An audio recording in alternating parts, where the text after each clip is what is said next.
Hoy tenemos el honor de conversar con Nabil Perdú, un ser humano cuya vida ha estado profundamente dedicada al servicio, a la educación y al diálogo intercultural. Profesor universitario durante muchos años en Almería, traductor, investigador, miembro activo de la comunidad Bahá'í y parte del panel internacional de traducción al español de textos sagrados bahá'ís, Nabil ha contribuido de manera única al acceso a fuentes espirituales de enorme profundidad, como el Kitab y Aqdas y otros textos sagrados de la fe bahá'í. Hoy hablaremos con él sobre transformación social, sobre el panel de traducción y sobre todo en lo que significa sembrar esperanza con cada paso que damos en el mundo. Muy buenas, Nabil, ¿qué tal? Después de esa introducción, un poco acomplejado, pero muchas gracias, me encanta hablar contigo, Quique. La idea que teníamos era poder hablar con diferentes agentes sociales y gente que esté pues, en el mundo de la transformación social, pues miembros de asociaciones y demás, que estén sembrando esa semilla de esperanza, ¿no? Y que nos cuenten un poco su visión y demás. Y claro, y al conocerte a ti de tantos años, pues me gustaría que pudiéramos empezar a hablar un poco pues, de tu vida y tus orígenes. Entonces, ¿podrías contarnos un poco sobre eso, sobre tus orígenes, cómo llegó la fe bahá'í a tu familia? Yo nací en Sudáfrica y a donde habían llegado mis padres después de conocerse ellos en el Cairo, no, miento, en Chipre, casarse en el Cairo, vivir en Sudán, donde nació mi primera hermana, la mayor, y Madagascar, donde nació mi segunda hermana, Gloria, y después fueron a vivir a Sudáfrica. Viajeros. Sí, y entonces nací en Durban. Aunque nos marchamos de allí cuando yo tenía 2 años y medio y no he vuelto, luego no tengo raíces en Sudáfrica ninguna. Nuestro contacto con la fe vino a través de mi padre, porque él era de familia bahá'í, de madre bahá'í y de padre bahá'í también. El padre conoció la fe por primera vez y conoció a Abdul Bahá le escribió, en fin, le tenía bastante estima. Y la madre era descendiente de bahá'ís. Entonces, ya llegados ahí arriba, pues, en fin, que hay mucha tradición por ahí detrás. Yo no los he llegado a conocer a ningún abuelo, más que por lo que leo, pero es interesante. ¿Cómo ha influido esto en tu formación personal y espiritual? ¿Haber pertenecido a una familia, haber vivido la fe desde tu nacimiento? Vamos. Yo creo que totalmente. A mí me parece que ha sido fundamental. Yo no sé cómo sería si no hubiera conocido la fe bahá'í. No tengo por qué elucubrar esa posibilidad. Me he conocido siempre como bahá'í. Más o menos desde los 7 años, cuando cobraba más conciencia del hecho. Bueno, nosotros fuimos a vivir a Inglaterra, te dije, ¿no? Y desde allí, ya con 7 años, nos fuimos a vivir a Canarias. Y en Canarias es donde ya empecé a tomar más conciencia de la comunidad bahá'í.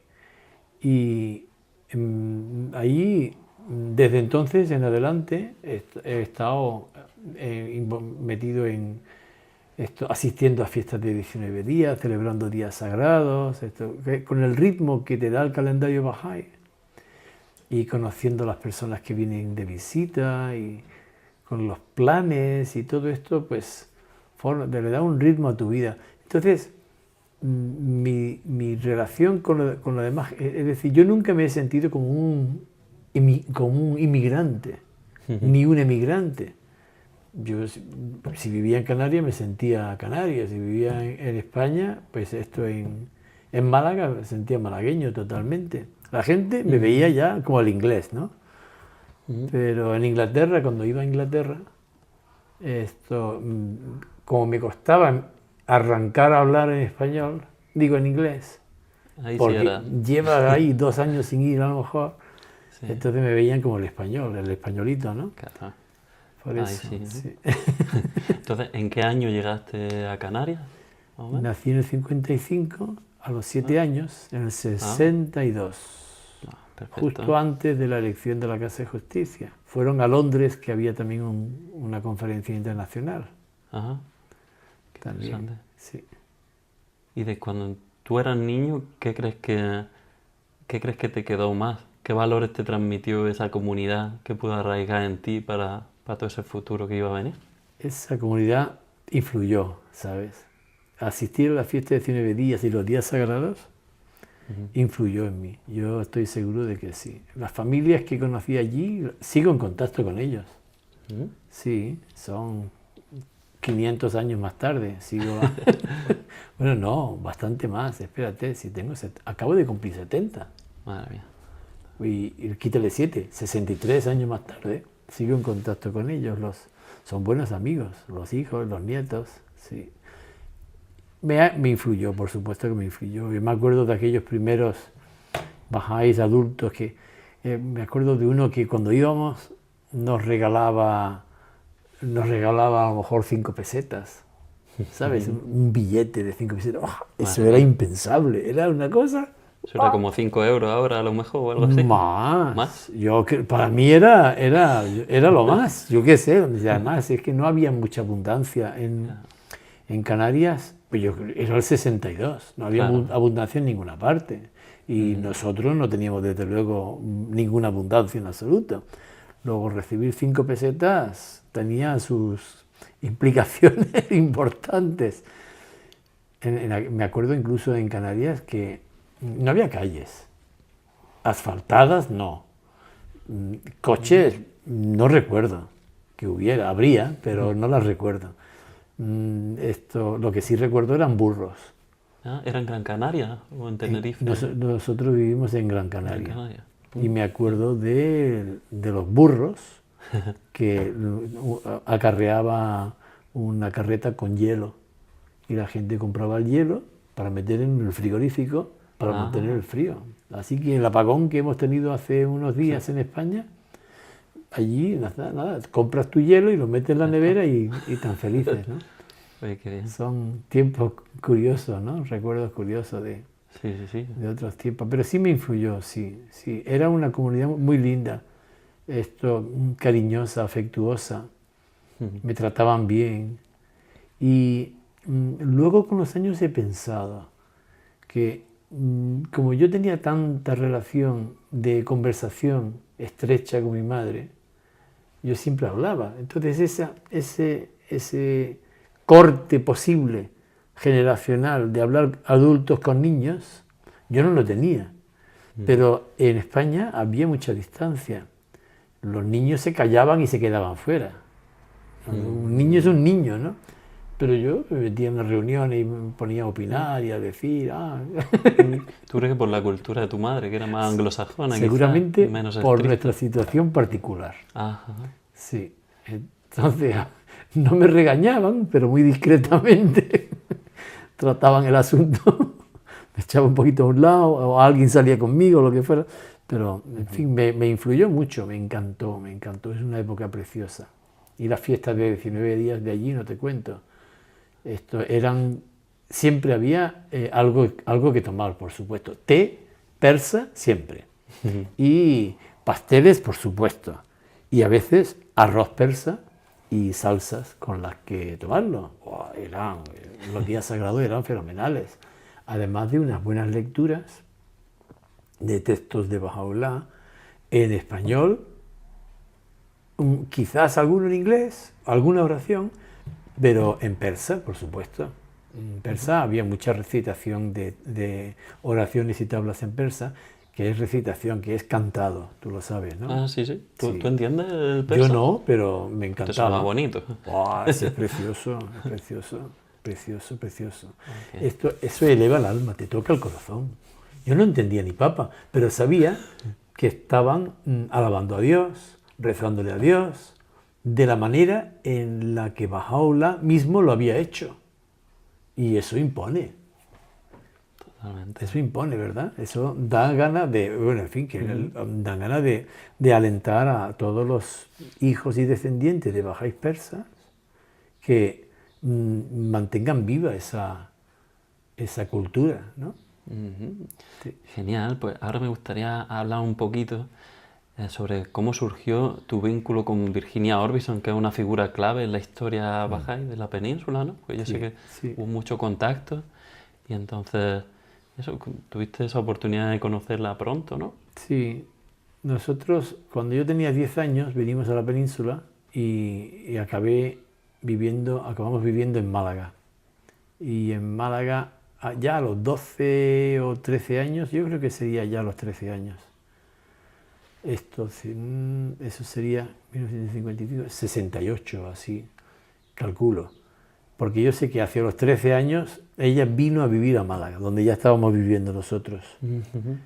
Ya cuando vino ella, las reuniones, los días sagrados, los celebrábamos más formalmente, muy formalmente, con la fiesta de Cine con sus tres partes, muy claro. En la parte espiritual nadie decía nada, no sonaba ni una mosca, excepto el que estaba leyendo, la oración, etcétera, muy reverente, ¿no? Ok. A la gente que esté escuchando, ¿podrías decir quién es Virginia Orbison un poco para el que no Claro, sepa exactamente de quién claro. estamos hablando? Virginia Orbison es la primera persona que trajo la fe bahá'í a España en el 1947. Llegó ella. Y ella vino como ella había estado de pionera por varios países de Latinoamérica. Había estado en Brasil, y, en fin, en varios países de Sudamérica.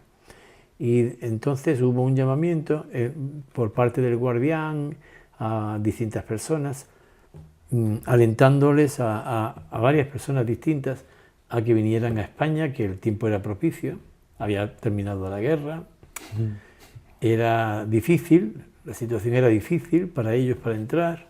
No, porque no había libertad religiosa en ese momento en el país. No. Pero vamos, que he encontrado textos del Guardián en la que he visto que él alentó a más de una persona a venir. Pero la primera persona en venir fue Virginia Orbison, y fue en el 47. Entonces pasó el tiempo y al poco tiempo logró interesar a un número de personas. Se formó una asamblea espiritual local. Se formó una asamblea local en Tarrasa, otra en Murcia, o en Cartagena, Murcia, otra en Cartagena. Y así gradualmente fue creciendo la fe y con el tiempo se formó la Asamblea Espiritual Nacional, bueno, la Asamblea Espiritual de España y Portugal, y me parece que al poco tiempo después, ya en el 62, ya se formó la Asamblea Nacional de España. Virginia tuvo mucho impacto por los sitios por donde fue. Ella enseñaba muy discretamente, muy inteligentemente. Y tuvo éxito, ya ves si tuvo éxito. Si luego te pones a mirar las estadísticas, si llega un año y al año siguiente se forma una asamblea, y al año siguiente otra y otra, a donde iba crecía la fe. Me ha traído un mensaje de esperanza por donde iba, ¿eh? Al final acabó en Málaga y tu familia estaba allí. Sí. Y tú eras jovencillo. Ella cuando vino, yo tenía 13 años, sí. ¿Y fuiste un adolescente rebelde o No, tener esa figura te sirvió para...? Yo no era que yo recuerde, yo no era muy rebelde. Ya no tenemos a quien preguntar. Pero yo creo que no. Muy rebelde no. Yo asistí a las cosas. Nosotros teníamos una reunión hogareña los sábados en nuestra casa, todos los sábados. Muy bonita, muy bonita. Pero durante todo el tiempo que vivimos en Málaga, lo seguimos teniendo, todo el tiempo. Desde antes de entonces hasta que yo tenía ya 23 años, en que nos fuimos de pioneros, Dulce y yo, ya casados, a Córdoba. Pero nosotros teníamos fiesta reunión hogareña. Y Virginia tenía reunión de estudio, de profundización, en su casa los miércoles, nosotros los sábados. Y entonces los miércoles en su casa acudíamos todos. Al principio solo nosotros, y luego conforme vinieron a vivir, ya años más tarde, vinieron a vivir a Málaga Nacho y Loles, también venían ellos, y después cuando alguno de los hermanos de Loles se hizo bahá'í, pues también acudían. Y así poco a poco fue creciendo. O sea, había un grupito de jóvenes por ahí, ¿no? Sí. ¿Cómo así. era estudiar como joven con ella? Porque hoy día sí que hay más movimiento en torno al Instituto Ruggi y No otro había sistema. instituto, no había Pero en ese instituto. momento No. directamente estudiabais los textos De- sagrados con ella. Claro, estudiábamos o cartas del Guardián, o cartas de la Casa Universal de Justicia, o textos bajáis, o ella hacía una selección de un tema por temas. Estudiábamos temas y ella te daba las hojas en fotocopias o en multicopista. Preparaba materiales, ella los preparaba buenos materiales de estudio. Sí. En esa época os alentaban a poder dar charlas y cómo era el tipo de actos que se hacían con los Sí, jóvenes. poco a poco nos fue alentando a que nos preparáramos nosotros mismos un pequeño tema para exponer en la reunión de estudio. O si no, después en la fiesta de 19 días también, hablar de algo, hablar en alto, ¿no? Delante de los demás. Entonces esa preocupación de hablar delante de los demás se nos fue quitando. Ya lo de hablar delante era una cosa normal.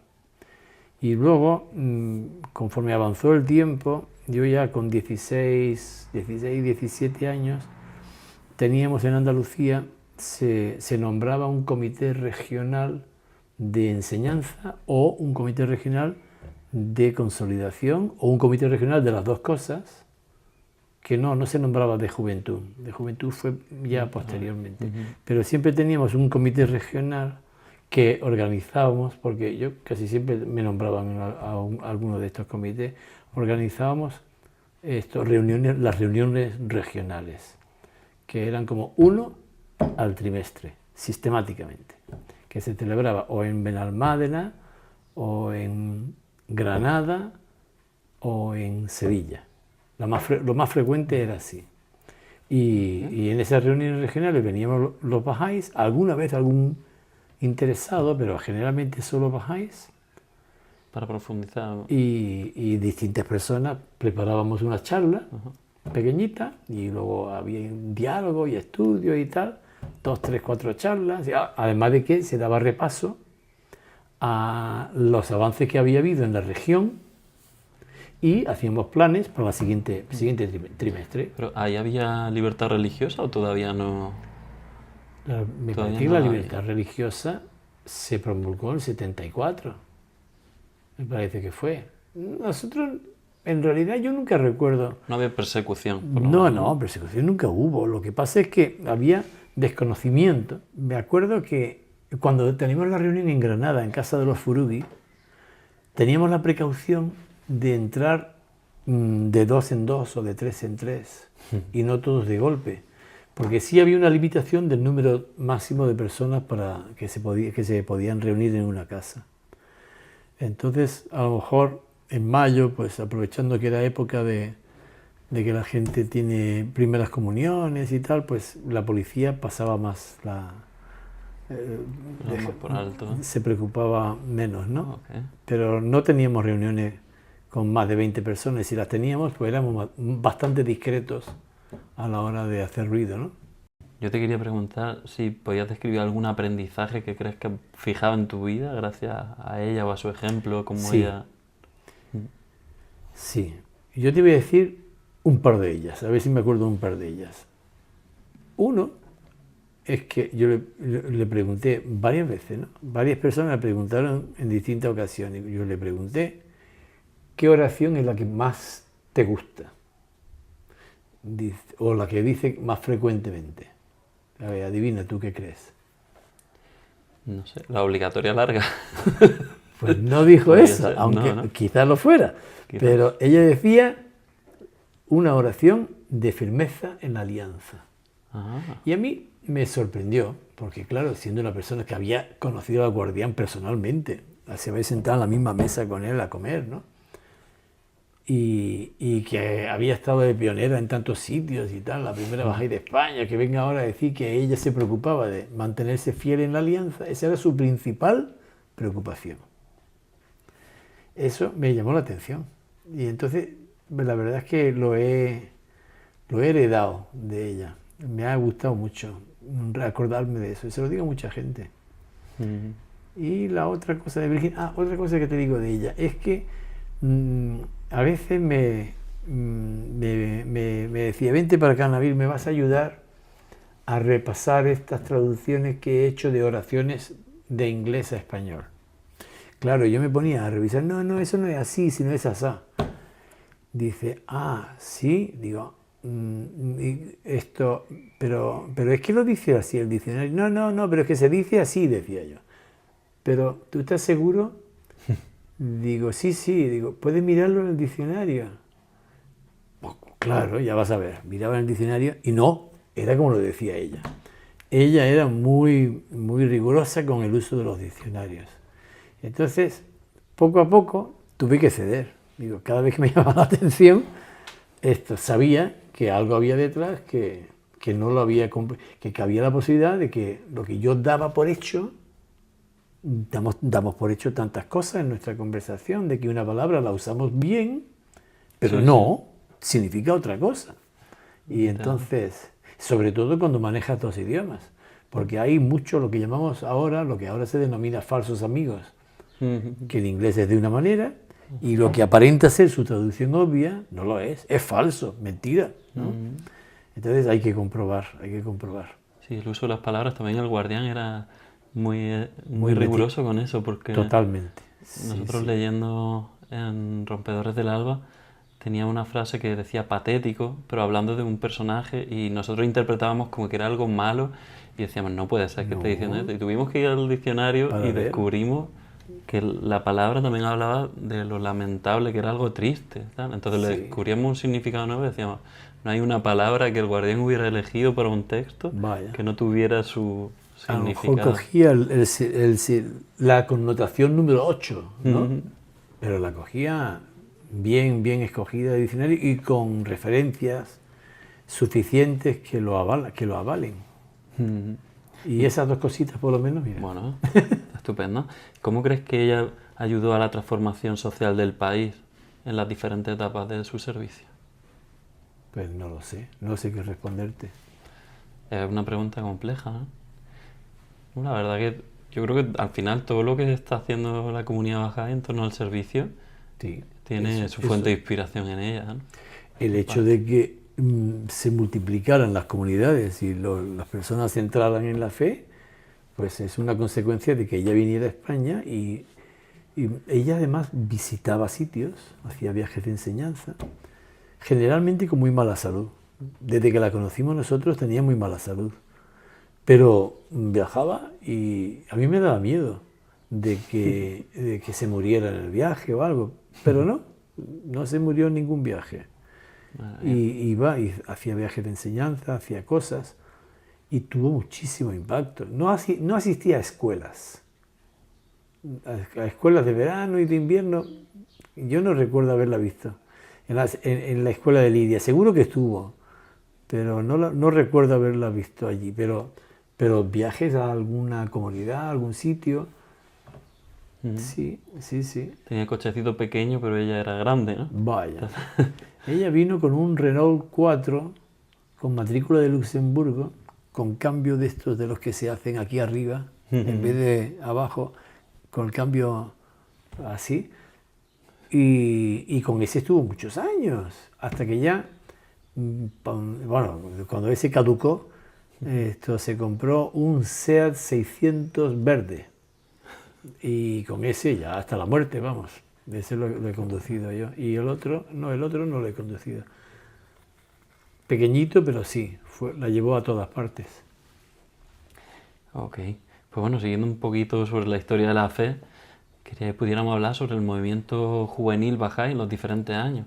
Nosotros ahora mismo estamos muy implicados, dándole el turno a los jóvenes, ¿no? De que tomen la acción social, que conviertan su vida y su fe en amor a través de la acción social, ¿no? En servir a los demás. Entonces, ¿cómo era esto en esos primeros años? ¿Cómo era el movimiento juvenil? Los Bahá'í que hubiera, los más activos eran los que participaban. Entonces, había yo creo que no había mucho choque generacional, ¿no? Es decir, no eran nosotros y ellos, los jóvenes y los adultos, no es que hubiera choque, no es que haya choque ahora tampoco, pero los que hubiera servían. Yo me acuerdo que en el comité regional estábamos 3 jóvenes y a lo mejor la señora Furuti, que era de otra generación, ¿no? Y así. Pero la mayoría éramos jóvenes. Sí. Y esos primeros también, había mucha música, ¿no? Llegaban esos primeros medio hippies y tal, la influencia de este nuevo mensaje, era como... Era la época, ¿eh? La época, la música, ¿no? Era la época cuando con el tiempo, es que, ¿sabes qué? En los años que el 68 fue la Revolución Juvenil, ¿no? Pero en el 71 se celebró una conferencia internacional de juventud en Suiza, en Fisch. Pero antes de eso nosotros empezamos a tener reuniones fuera de Andalucía. Y asistí yo a alguna en Murcia, yo creo que con 15, 16 años. Y con 15, 16 o así ya nos fuimos después a Fisch. Y en Fisch había 1.200 jóvenes. Bueno. Que la primera reunión de juventud europea, 1.200 jóvenes. Que deja que te cuente. Vinieron 2 manos de la causa. El señor Muschlegel, Adelbert Muschlegel, y Rugia Hanum. Y varios consejeros, y bueno, 1.200 personas, bajáis de muchos sitios, de toda Europa y algunos de fuera. Bueno, además de que las intervenciones fueran extraordinarias, Betty Reed y todo ello, eran interesantísimas, y un puñado de jóvenes que ahora son, en fin, que luego pasaron por todas las instituciones, estos jóvenes.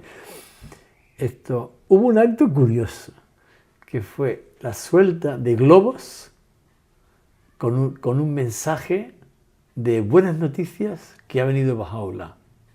Y se incluía una tarjeta para que la persona pudiera responder. Y se recibieron 400 respuestas de 3 países, de hasta Yugoslavia, Austria, Yugoslavia y todo eso, sí. Y preguntaban sí. qué está pasando. Sí. No, sí. De hecho, me parece que hubo como unos 40 ingresos a raíz de ahí. Ingresos en la fe a raíz de eso, sí. Incluso hubo una respuesta desde Australia, pero no sé cómo llegaría el globo a Australia. Pero vamos, de los países cercanos. Alguien se llevó un globo a Australia, a lo mejor. A lo mejor le llevaron el mensajito o lo que fuera, sí. Qué bien, pues justo era una de las preguntas que tenía sobre algún campamento, evento especial en la juventud. Ese ya está. Ese fue un notición, eso fue una cosa tremenda, en el 71. Ya después, no sé si fue en el 72 o 73, ya viendo el exitazo que tenía eso, es que fue tremendo. Tuvo una repercusión en medios de comunicación muy grande y muchos ingresos en la fe. No ya por lo de los globos, sino muchos ingresos en la fe, porque a partir de aquellos 10 días que estuvimos los jóvenes ahí en Fisch, nacieron grupos de enseñanza que se fueron por toda Europa. Meses, no ya 3, 5 días, que va, se fueron meses en todas las direcciones. Como 8 meses más tarde llegó a nuestra casa en Málaga, coletazo de grupo de viajeros de enseñanza. Sí. Y tuvo una repercusión europea increíble. Entonces al año siguiente volvieron, creo que fue el año siguiente, y si no 2 años más tarde, tuvieron otra conferencia así en Italia. Y en fin, que fue una época de mucha actividad juvenil, sobre todo juvenil, sí. Qué bueno.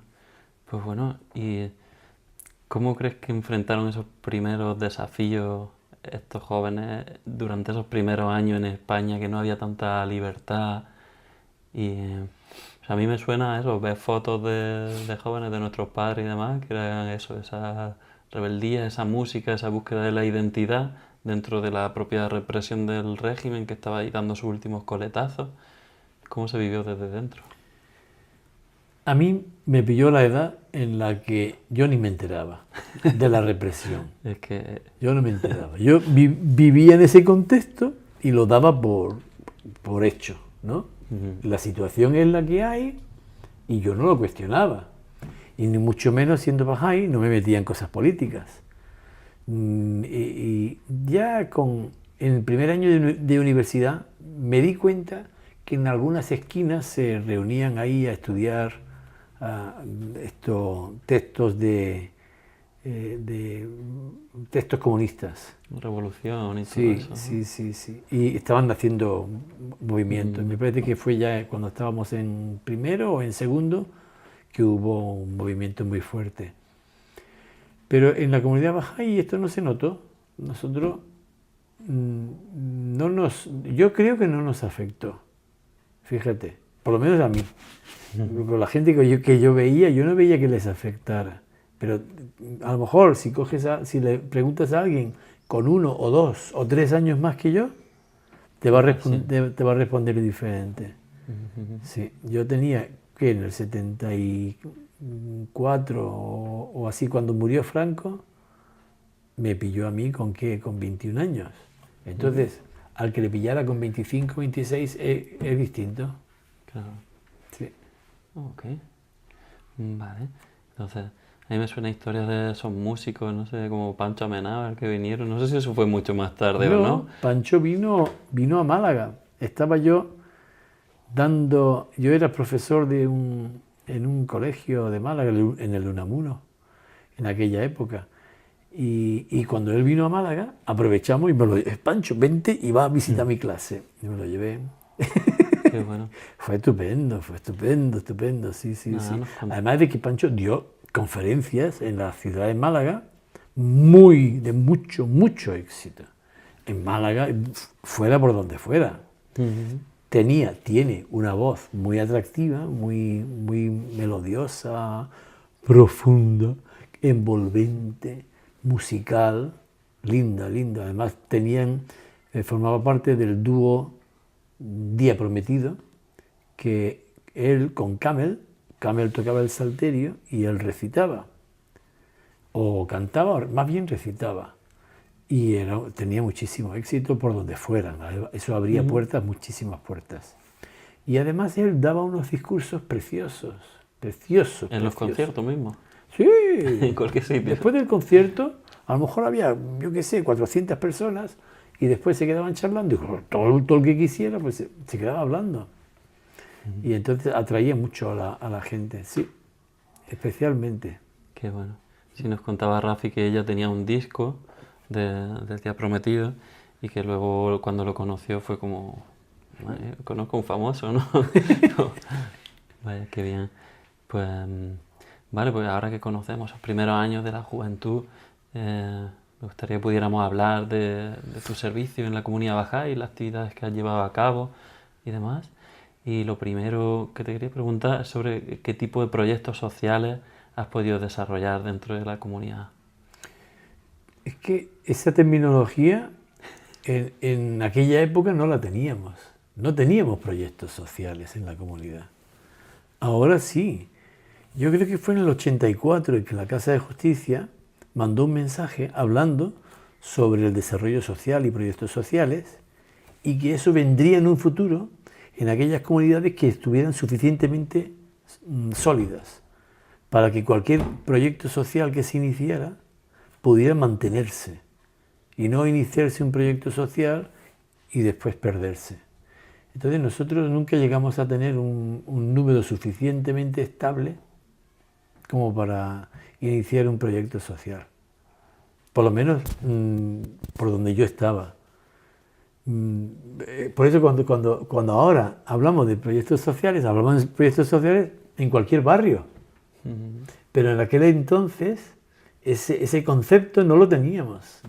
Es curioso, ¿eh? Sí, capaz lo teníais en vuestra propia vida, ¿no? Pero porque es una vida de servicio, tu propia fe te impulsaba al servicio a los demás, pero no es un proyecto en sí mismo. Sino no lo veíamos como un proyecto social, la verdad. Ahora se nos abre la mente con los mensajes, el mensaje de la Casa de Justicia, este plan actual, en que nos da una visión no solamente de los 9 años, sino el de 25 años, que te lleva... Dices, Dios mío, está hablando de 25 años, es que son 25 años. ¿Dónde voy a estar yo en 25 años? El que sobreviva, pues oye, son varias generaciones, es una generación entera, completa, ¿no? 25 años es una generación completa. Los niños de ahora son los padres de entonces. Entonces, tu niño chico es el que va a estar en tu sitio, ¿no? Y tú vas a estar en el mío, ¿no? Y tu niño con otro haciéndote una entrevista. A ver, puede ser. Entonces, la comprensión, la visión, la amplitud de visión que tenemos actualmente, claro, es que no la habíamos vivido, no teníamos ni idea. Nosotros nos limitábamos a lo que teníamos a nuestro alcance, que era, pues, no sé, hacer estudios. Estudiábamos los libros Bahá'í, los leíamos, intentábamos enseñar a la gente, invitarlos a nuestra casa, a nuestras reuniones hogareñas, que cuando se interesaban por ello, los presentábamos al resto de la comunidad y hasta que estudiando, se les hacía estudiar, aceptaban a Bahá'u'lláh como manifestación de Dios y después intentábamos que se integrara en una mayor amplitud en las escuelas regionales o la convención nacional y así. Pero no teníamos una visión. Bueno. Es que el instituto lo cambió todo. Sí, la propia visión, la terminología, todo, sí. ¿No? Bueno. Gradualmente, Claro. Muy gradualmente, porque aquello empezó a finales de los años 90. Y se hablaba de un camino de no retorno. Y efectivamente. Ok, más adelante podemos hablar un poquito sobre el instituto, porque es la revolución, ¿no? Pero antes de pasar a eso, sí que tengo la duda de cómo ser profesor. ¿Siempre has sido profesor de inglés? ¿Cómo te dio por estudiar por ahí? ¿Cómo? ¿Eras profesor de inglés en un instituto? He sido muchas cosas, sí. ¿Lo más significativo? Sí, he sido mucho. Yo daba clases particulares desde joven. Ya con 16, 17 años, sí, ya me ganaba la vida. Y con 18, 19 ya me metí en una academia. Con 20, con 21, bueno, ya con media titulación de Filología Hispánica y con el título de la Escuela Oficial de Idiomas, que me presenté libre, esto me permitía enseñar en los colegios, no en los institutos. Entonces repartí la tarjeta y me vino del colegio Unamuno, me vinieron a buscar, porque les había fallado 6 veces los profesores de inglés, los alumnos los reventaban. Yo entré allí, caí de pie y me fue bien, ya me contrataron enseguida y digo yo, un contrato, pues nos casamos. Entonces nos casamos ya ese año, con 21 años, mi mujer y yo, Dulce y yo, y ya fuimos, a los 2 años nos fuimos de pioneros a Córdoba. ¿Y allí seguiste trabajando en algún instituto, con niños, con jóvenes? Eso, yo siempre, a partir de estar en el colegio, me fui a Córdoba, encontré trabajo también en otro colegio de ahí, de los jesuitas, de los carmelitas descalzos. Muy bueno, de 7 años estuve con ellos. Después empecé a tantear cosas en la universidad y cuando ya vinimos de pioneros a Almería, ya había estado en la Universidad de Córdoba y aquí en Almería empecé sin nada, a buscar de nuevo cosas, ¿no? Y entré en la Cámara de Comercio me inventé unas clases para empresarios, estuvo muy bien, y me presenté a un concurso como profesor de la escuela de enfermería, lo gané, entré ahí, pero era solamente unas horas a la semana. Y después ya sí, después me presenté a las oposiciones al instituto, las gané. Y ese mismo año, bueno, me mandaron a Cuevas de Almanzora, por cierto. Bien. Bueno, primero aquí un año de prácticas y después me dieron la plaza enseguida en Cuevas de Almanzora. Y estuve allí en Cuevas de Almanzora Pero al mismo tiempo que me mandaron a Cueva de Almanzora, me dieron una plaza en la universidad a la que había concursado como profesor asociado.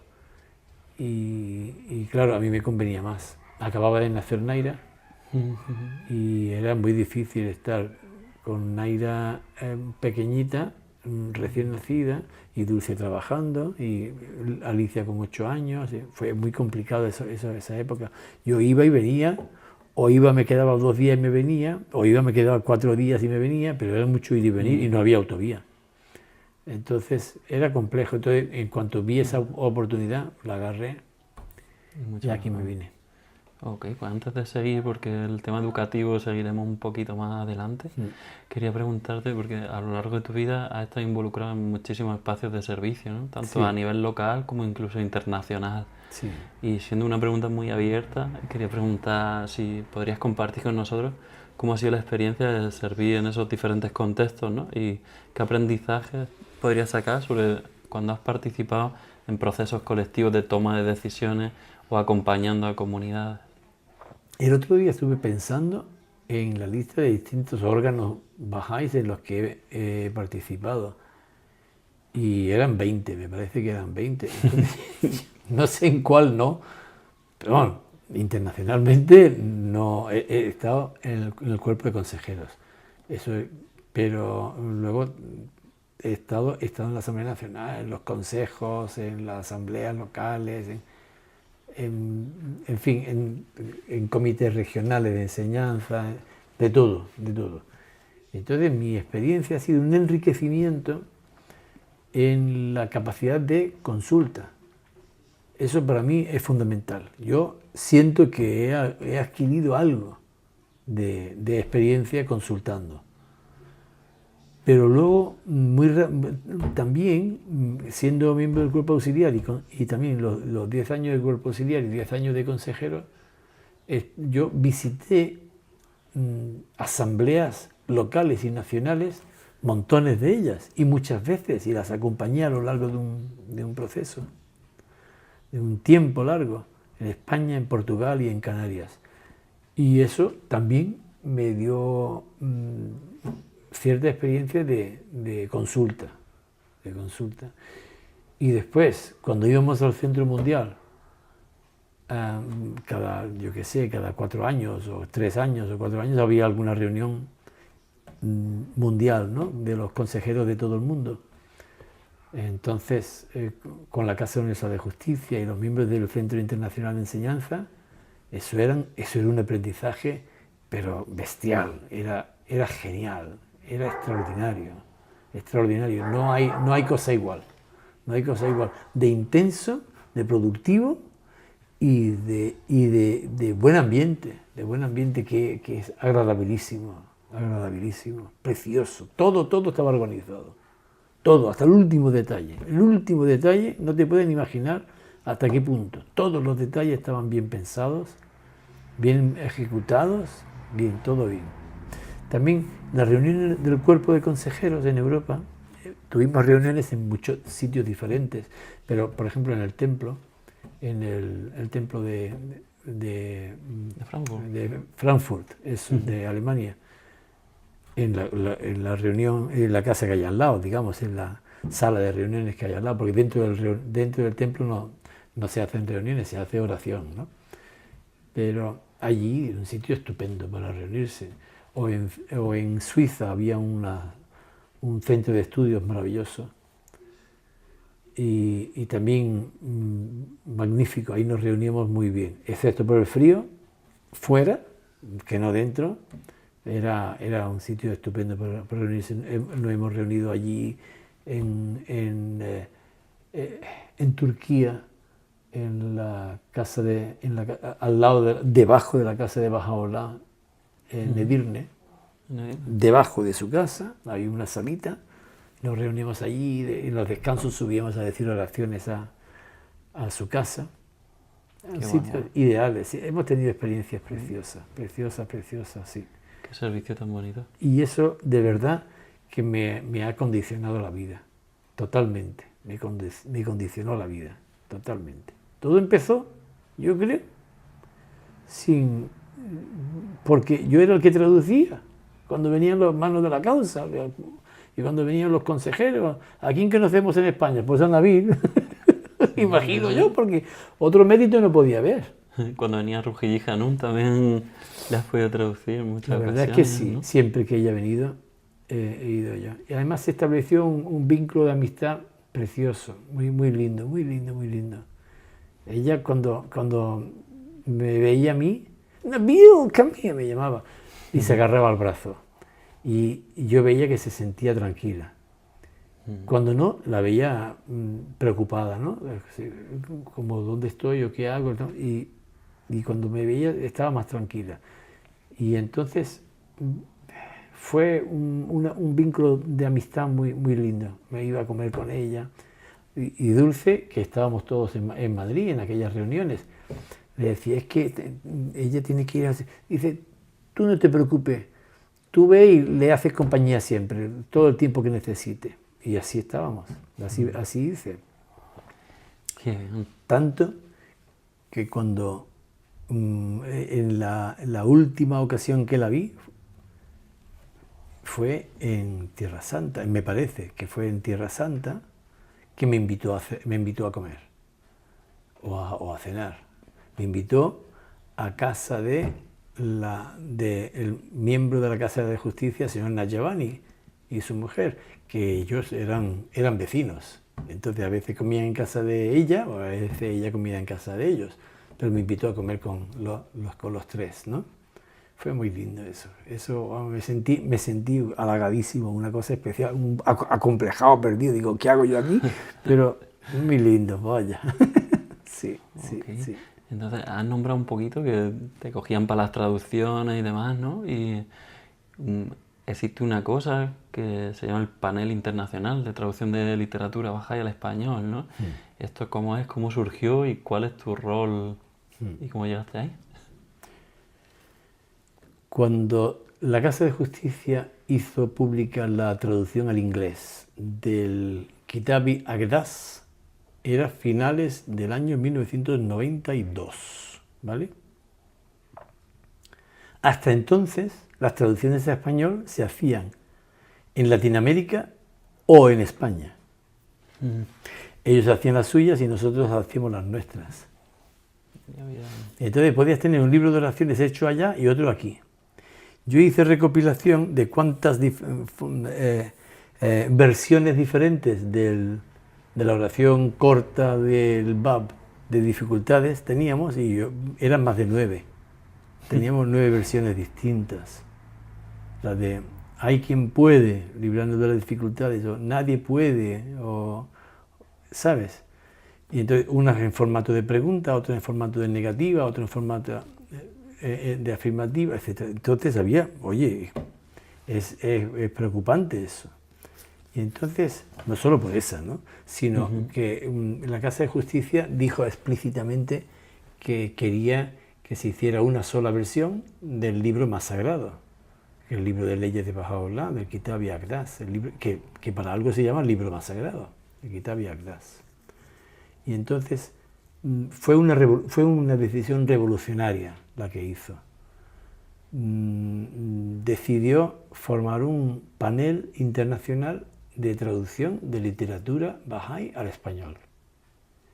Y nombró 3 personas, una persona de España, otra persona de Chile y otra de Puerto Rico. Y eso fue en el 1993, en enero, a los 3 meses de publicarse la versión en inglés de la obra del Kitab-i Aqdas. Y entonces el primer cometido del panel iba a ser traducir ese libro. Pero no lo nombró para eso. Nombró el panel con una serie de instrucciones y avisó al mundo entero, avisó, digamos, al mundo hispanohablante, a las asambleas nacionales, de que se formaba un panel que iba a estar encargado de dar su visto bueno o de producir versiones aprobadas, digamos, de la literatura de Baha'u'lláh y de Abdul Bahá y de Shoghi Effendi, y algunas cosas de la Casa de Justicia. Entonces, nosotros, claro, al principio nos reunimos un montón de veces, para ver cómo lo íbamos a hacer, etc. Pero muy pronto hubo que ponerse a trabajar en la traducción del Kitab Yaqdaz, y eso fue lo que hicimos. Antes de hacerlo nos dio como un folletito pequeño para que lo practicáramos. Era un folletito el que usáis o el que usamos cuando viajamos a Haifa, lo que le dan al peregrino. Ese librito, en aquel entonces, haced esto, vale. Pero era por poner en marcha la maquinaria. Pero enseguida empezamos con la traducción del Kitab Yaqdaz. Y esa traducción empezó en el 93. Y rápidamente fue evolucionando muy bien, muy rápidamente. El panel escribió a las asambleas espirituales nacionales de los países de habla hispana, pidiendo su colaboración, que identificaran 2 o 3 miembros de su comunidad con los que pudiéramos contactar, para enviarles una versión, que nos dieran su respuesta, que lo revisaran desde el punto de vista de la neutralidad, ¿no? De la sí, lengua. que fuera aceptable en todos los países de habla hispana, decía la Casa de Justicia. Qué complejo. Pues muy complejo, pero había que hacerlo. Si esa es la decisión de la Casa de Justicia, por más complejo que sea, había que hacerlo. Y eso hicimos, eso hicieron, y eso hizo el panel, y salió. Después de eso, todas las otras obras de Bahá'u'lláh, Abdul-Bahá, Shaykh Effendi están destinadas a ser traducidas o revisadas por el panel. Sí, en el principio eran 3 miembros y actualmente son 5 miembros. Aquello es 32 años, hace 32 años, ¿no? Si fue en el 1993, y estamos en el 25, hace 32 años que se formó. Entonces, con esta labor, ¿tú decidiste convertirlo en tu tesis doctoral o algo así? Sí, es verdad. ¿Qué dificultades hubo ahí, ¿no? Porque... Pues mira, yo creo que vino todo rodado. Yo estaba ya en la universidad, había entrado como profesor asociado, y como profesor asociado estaba destinado con el tiempo o a marcharme de la universidad o a evolucionar dentro. Si evolucionas dentro, no tienes más remedio que tener la tesis doctoral. Entonces yo me decía, pero si es que yo estoy viajando como consejero, estoy con las reuniones del panel, estoy con mi propia familia, y ¿de dónde saco más tiempo? No me voy a poner ahora a hacer una tesis sobre, yo qué sé, sobre Dickens o sobre Chaucer o algo así, abrir un nuevo frente. ¿Qué puedo hacer? Pues hacer una tesis sobre lo que estoy haciendo, que es de traducción. Y entonces pensé en documentar la experiencia del panel de la traducción del Kitab Yaqdaz al español, y que esa fuera la tesis. Lo principal era encontrar un director de tesis que me lo aceptara. ¿Sabes que en aquel entonces no existían escuelas facultades de traducción? No había ninguna. Ni en España ni en ningún sitio. Sí, por aquel entonces existía una escuela de preparación para los que entraban en la Comisión Europea, y existía una escuela en Londres.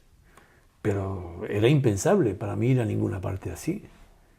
Y entonces la traducción caía dentro de los departamentos de inglés. Busqué, hasta que di con uno que estaba en Córdoba.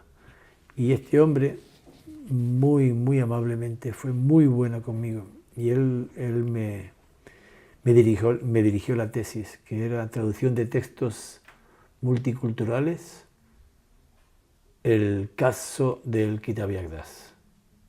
Y entonces yo documentaba la traducción indirecta del árabe al español a través del inglés, cosa muy poco popular, muy mal vista, pero Vicente López Folgado, mi director de tesis, me ayudó a encontrar la documentación que pudiera avalar aquello y documentarlo, etc. Y salió la tesis.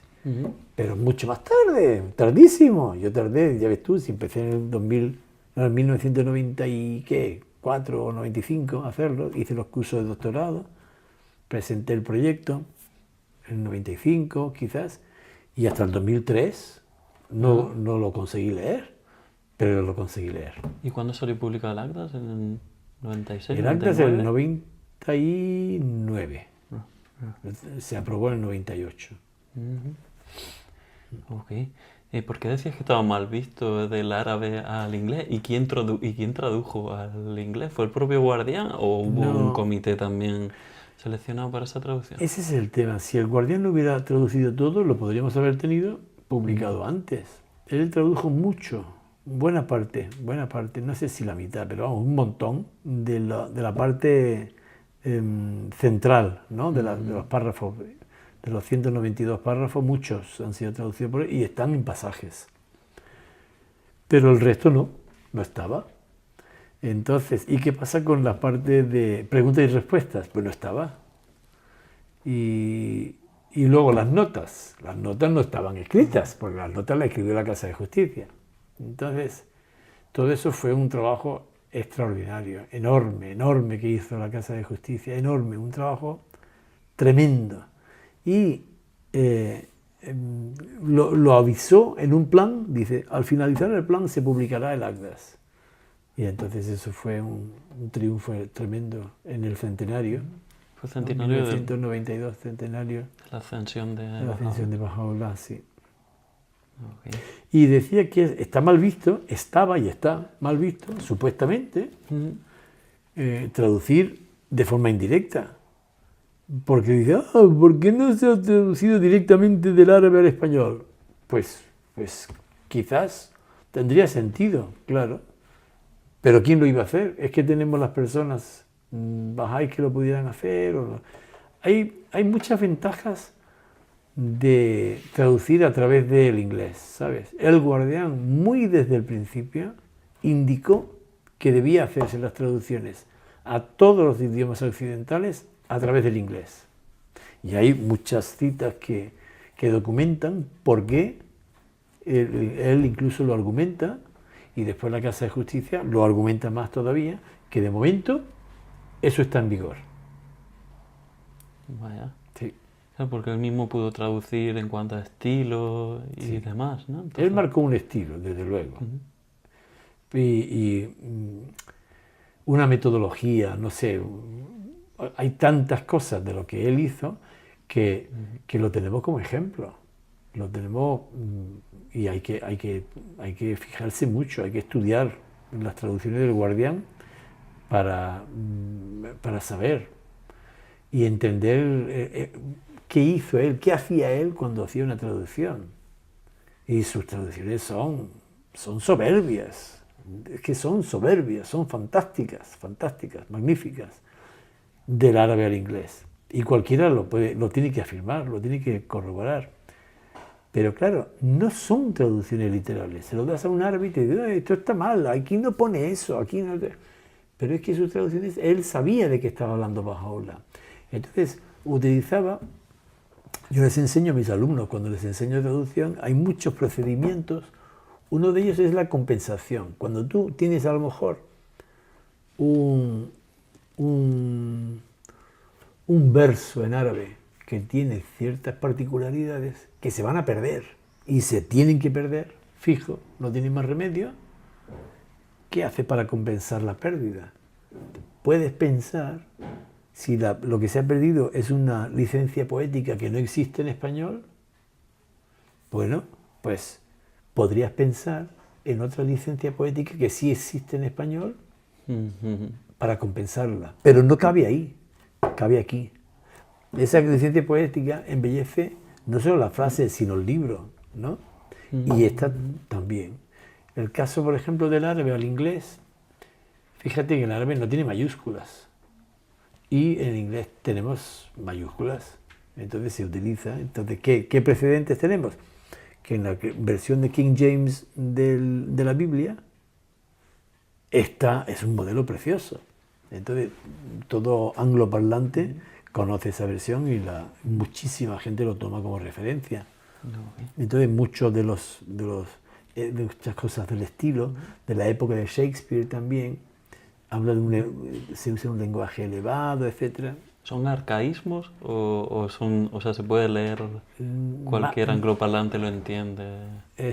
Mucha gente, muchos angloparlantes lo entienden porque lo usan en la iglesia y están muy acostumbrados. Y después, la serie de Harry Potter ha ayudado un montón. Un montón. ¿Sí? Sí. Qué curiosidad. Sí, porque han usado ese, como el lenguaje de caballeros. Sí. ¿No? En inglés. En español no hemos usado el del Quijote, exactamente. Menos mal, porque está complicado. Pero sí, pues hay muchas cosas del estilo antiguo que sí se pueden recuperar. Si hay un precedente, lo puedes usar. Y en cuanto al contexto de las figuras, por ejemplo, me suena algo como de la paloma y el ruiseñor, algo así. No sé si había alguna figura sobre la paloma que se tradujeron aquí como el ruiseñor, porque la paloma era un animal mal visto en Occidente, o algo así. ¿Me suena de algo? La cosa es que un término árabe lo tradujo el Guardián unas veces como paloma y otras veces como ruiseñor. Pero no solo eso, sino montones de otras palabras también. Entonces, ves, cuando lo analizas, con que tenemos unos programas informáticos maravillosos, ves esa riqueza de esa diversidad. Es muy curioso. Esa elasticidad con la que él lo hacía no nos permite hacer cualquier cosa, pero sí te muestra que el campo es muy amplio y que, desde luego, la traducción literal, automática, palabra por palabra, no solo es un atraso, sino que es un error, conduce a equívocos, ¿sí? Bueno. Ok. Bueno, nosotros somos personas que estamos vinculadas a la comunidad Bahá'í, ¿no? Y hoy día estamos muy preocupados con la situación que se está viviendo en Irán, ¿no? ¿Cómo podrías describir tú la situación de la comunidad Bahá'í en Irán hoy día a personas que no conozcan mucho qué está pasando por ahí? En Irán se persigue la fe desde sus inicios. El precursor de la fe, Al-Bab, fue fusilado. Y los pocos años después, desde entonces hasta que de 1850 a 1853, en esos años, mataron a cerca de 20.000 personas. Pero desde entonces, la persecución contra los babíes al principio y los bahá'ís después ha continuado igual. Entonces, cuando tocaba matar, mataban. Cuando era exprimir, pues siempre ha sido difícil, muy difícil.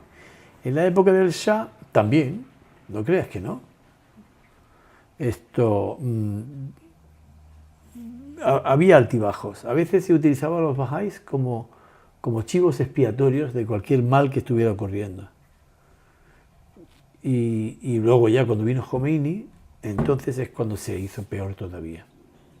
Con Jomeini se empeoró mucho la situación. Y entonces con Jomeini ya se dedicaban a condenar a muerte a personas por su ideología, por su religión.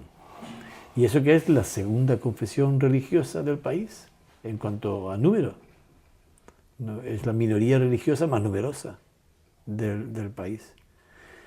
Entonces, desde que vino Jomeini, al poco tiempo, a los 2-3 años, prohibió a los bahá'ís ir a la universidad. Echó a los bahá'ís también de la universidad, no solo a los estudiantes, sino al profesorado, que era un grupo, unas personas selectísimas, ¿no?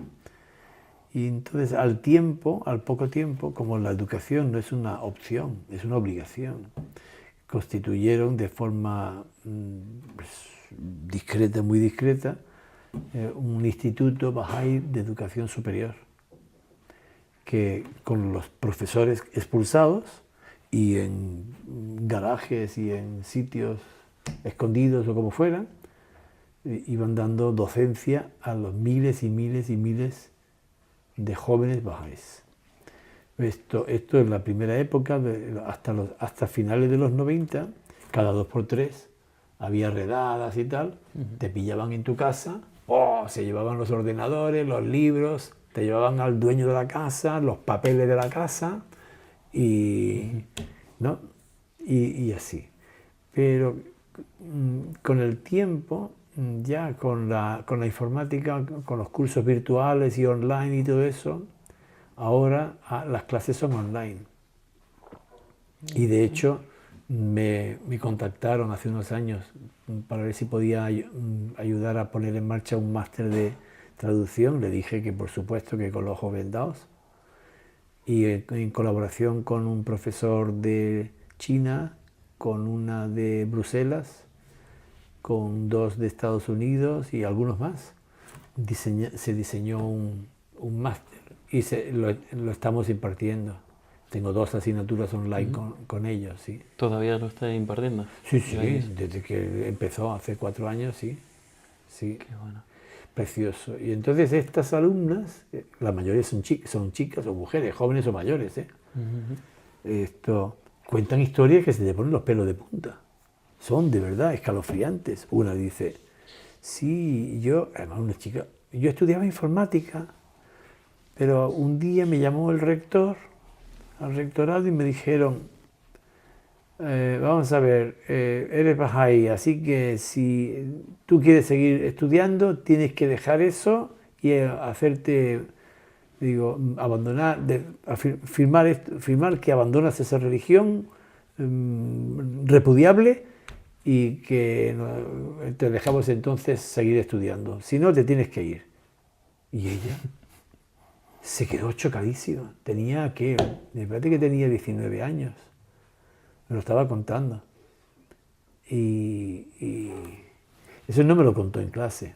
Me lo contó en una sesión que le pedí una conversación a cada uno de los alumnos para conocer un poquito más de ellos. Y eso es lo que me contó.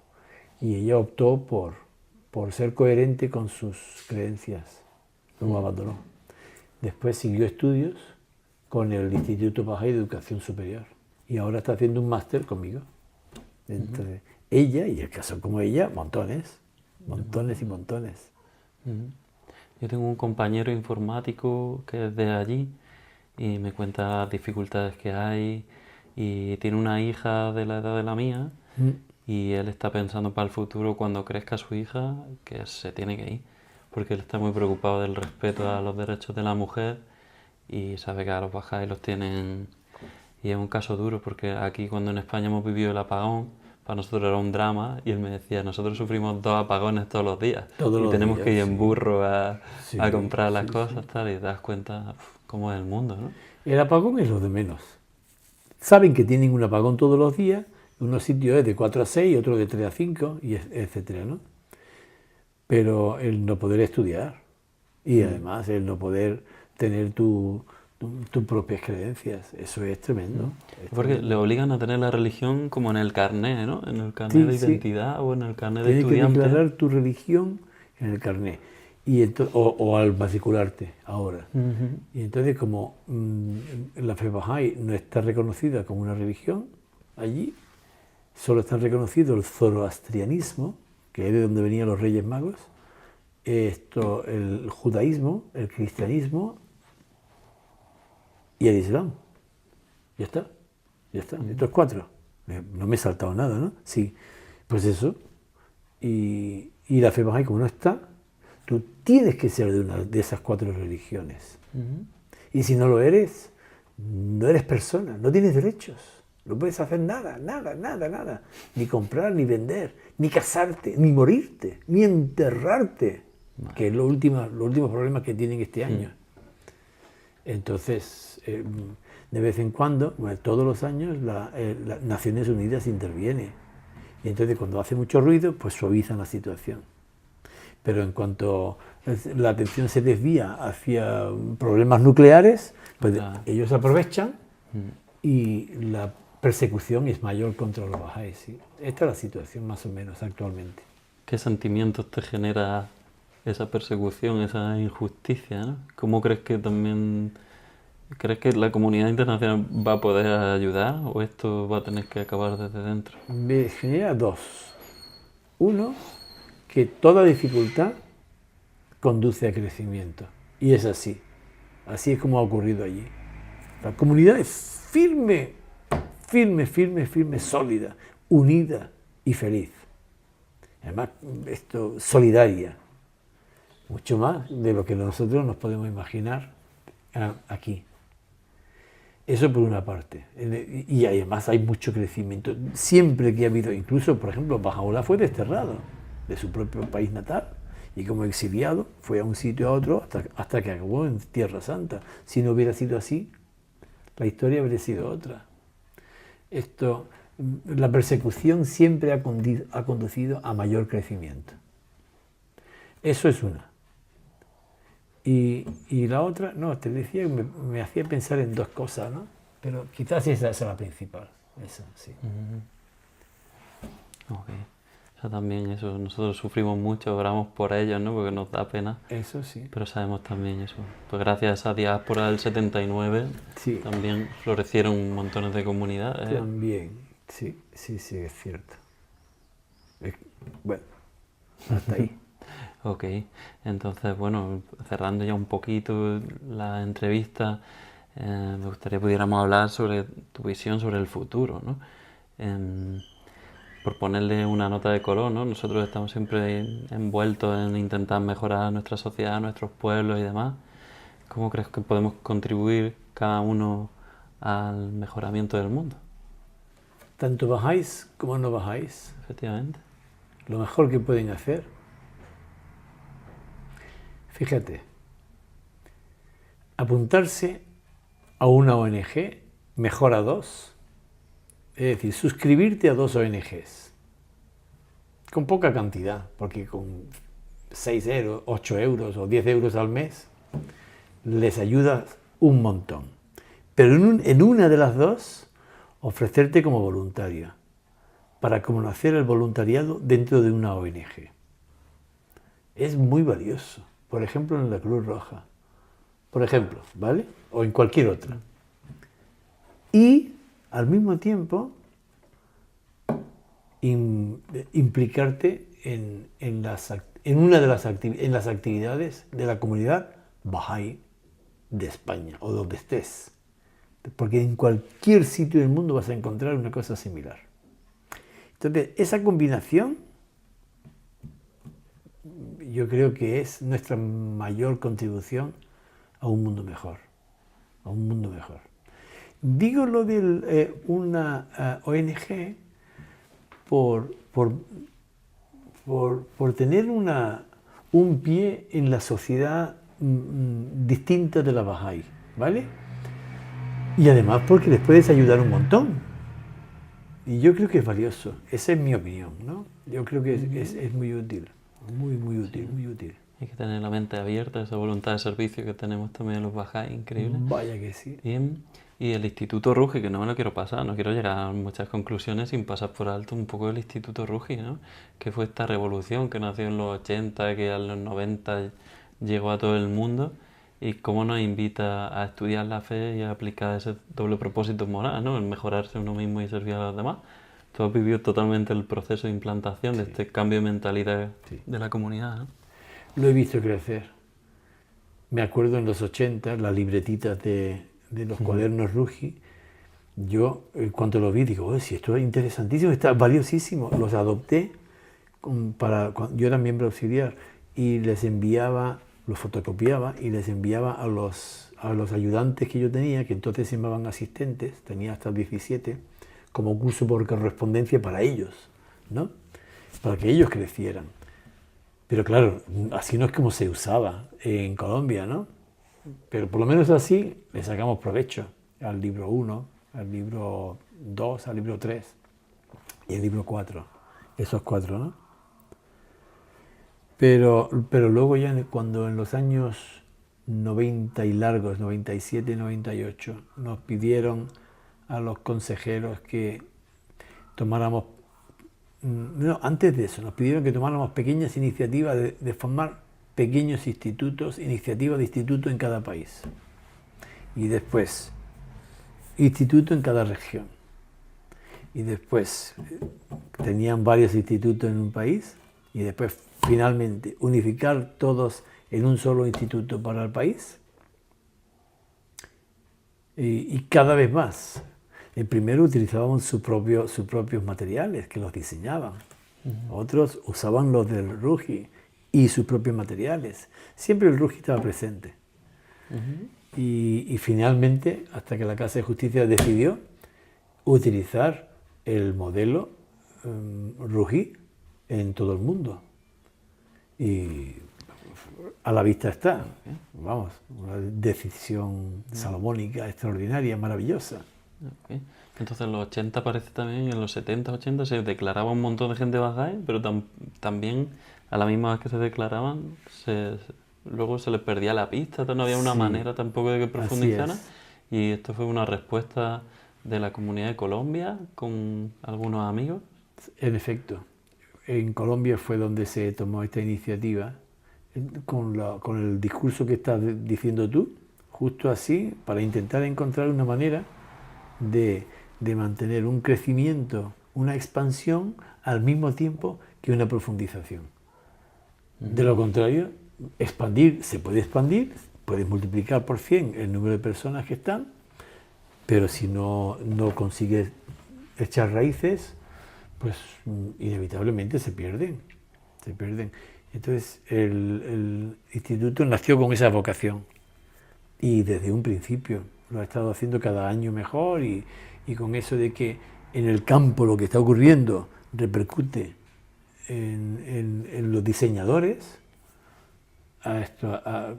y luego la experiencia que se recoge en el campo se modificaba el diseño, pues los cuadernos aquellos evolucionaron a convertirse en cursos buenísimos. Cuando ya pasó a ser adoptado por el Centro Mundial y ya no era el Instituto Ruggi de Colombia, sino el instituto gestionado desde el Centro Mundial, aunque trabajaran los mismos miembros y trabajan en Colombia o en el Centro Mundial, ahora la experiencia que se recoge es de todo el mundo. Luego el enriquecimiento no tiene parangón y el valor que tiene, el crecimiento, estamos viéndolo, el crecimiento es rapidísimo, coherentísimo. Por eso decía que ¿qué puede hacer una persona para contribuir a la sociedad del futuro? Lo de meter un pie en una ONG es para poder ayudarles a ellos, pero lo más coherente que tenemos realmente en el mundo actualmente ahora es el Instituto Ruggi, que se gestiona desde el Centro Mundial. No hay cosa igual. O sea, la propia pedagogía es revolucionaria, ¿no? Porque no son libros que tú haces un doble check, vale, ya lo he hecho, ya para siempre, ¿no? Sino que también te invitan en cada libro a hacer una práctica, ¿no? Y todas esas prácticas es acción social, es servir con tu vecina, ayudar a tu vecina. Entonces ha cambiado a la propia comunidad y a su apertura mental, ¿no? Y a cómo se habla y cómo se respeta a los demás. Exacto.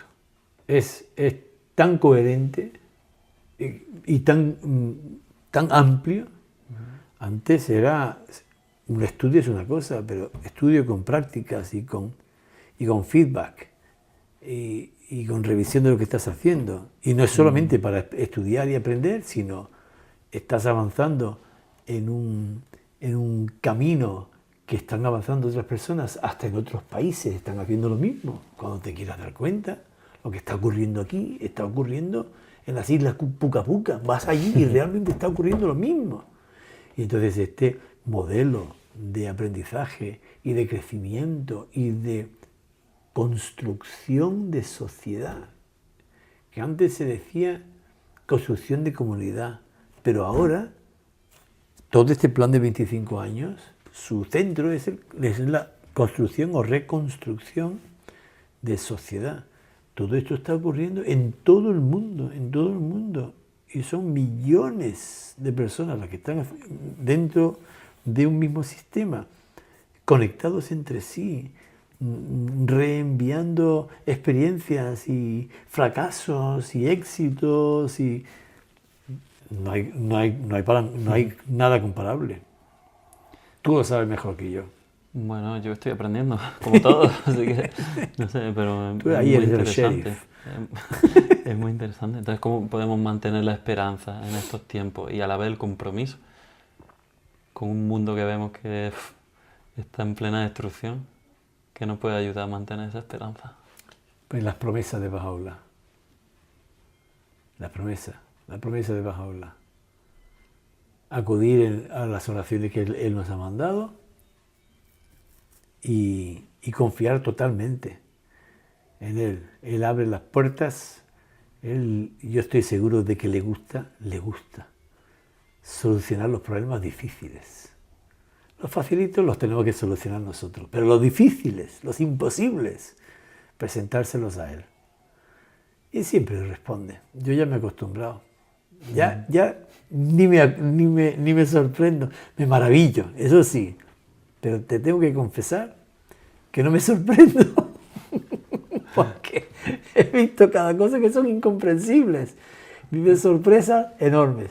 Y por supuesto que tengo total confianza en que a los 25 años este plan habrá sido superado. En el medio, vete a saber lo que pasa. Pero nosotros tenemos un plan de acción, tenemos un plan de vida, un plan de día a día, una visión de futuro en lo que centrarte, que sabes que tiene éxito y que contribuye a la pacificación y al crecimiento de la sociedad. Estás seguro que aquello que estás invirtiendo, tus esfuerzos, tu dinero, tu tiempo, tu mentalidad, todo, contribuye. Entonces, ese es un mensaje de tranquilidad también, de tranquilidad para nuestros hijos y para las familias y para los vecinos. Bueno, vamos tendiendo puentes, ¿no? Por lo menos. Sí. Pues nada, ya quería solo pedirte un mensaje final, una reflexión personal que puedas compartir como cierre de este primer podcast experimental, proyecto Semilla que estamos haciendo.